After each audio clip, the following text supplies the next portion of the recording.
The old farmhouse had been empty for years, its windows boarded up and its paint peeling away in long, curling strips. Tonight, the wind howled through the trees, casting long, erratic shadows across the desolate lawn. Rebecca hesitated at the front door, her flashlight flickering as if in protest. She had heard stories about this place, whispers of strange noises and fleeting glimpses of figures in the darkness.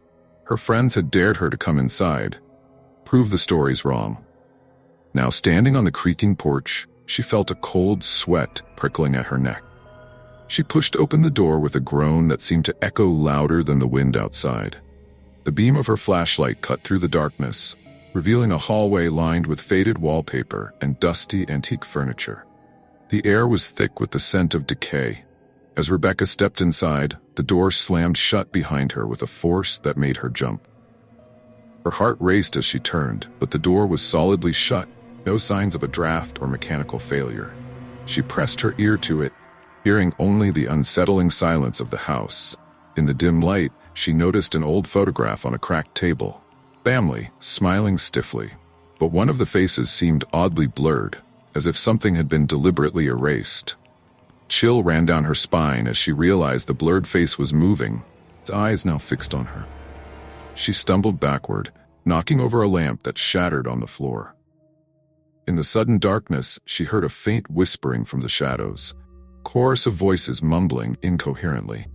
She tried to make out the words but couldn't discern anything except a rising sense of dread. Suddenly, a cold hand clasped around her wrist. Rebecca spun around to find nothing there.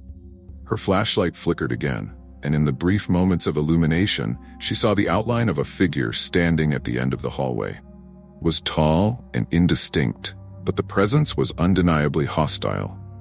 Panicking, she turned to run, but the hallway seemed to stretch endlessly. The whispers grew louder, more insistent, their words becoming a chant. Her breathing grew ragged as she sprinted towards the stairs, only to find the staircase missing its steps.